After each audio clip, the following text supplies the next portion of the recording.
Number one, be sure to match the power output of the amplifier to the power input of the speakers. Too much power is actually better than too little power. Amplifiers need to have the right power, the right ground wire.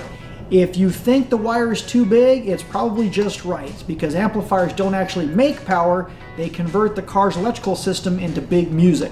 So if in doubt, go to 4 gauge or even 8 gauge if you're doing a really big system. Choosing the right speakers is critical for your upgrade.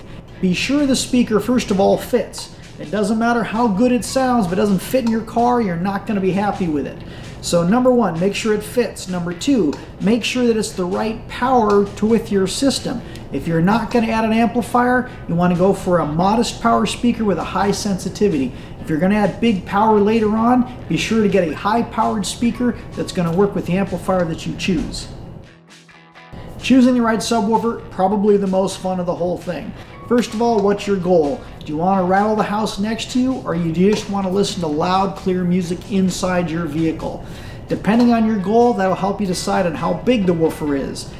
Big woofer in the wrong box will not perform the way you expect it to, so be sure you've got enough space for the woofer and the enclosure to fit in your car. Smaller woofers in smaller boxes can sound amazing with the right amplifier, so don't be afraid to go smaller. Enclosure is everything. It doesn't matter how good your subwoofer is. If you put it in the wrong enclosure, it will not perform to your expectations. In fact, you can actually damage the subwoofer in the wrong box.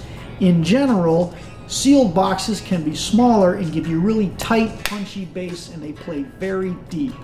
Ported boxes are a little bit bigger. They'll play a little bit louder, but they don't play quite as deep.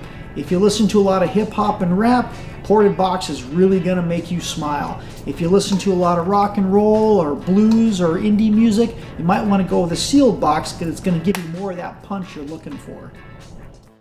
When fusing the system, be sure that the fuse is within 18 inches of the positive battery post.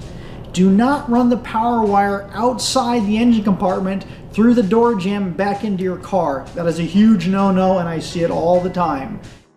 Make sure your ground wire is as short as possible and is properly grounded to the vehicle, not the seat bolt or the seat belt release thing. Don't do that. Make sure all of your speakers are in phase. If you've got zero bass in your car, it's because your speakers are probably out of phase.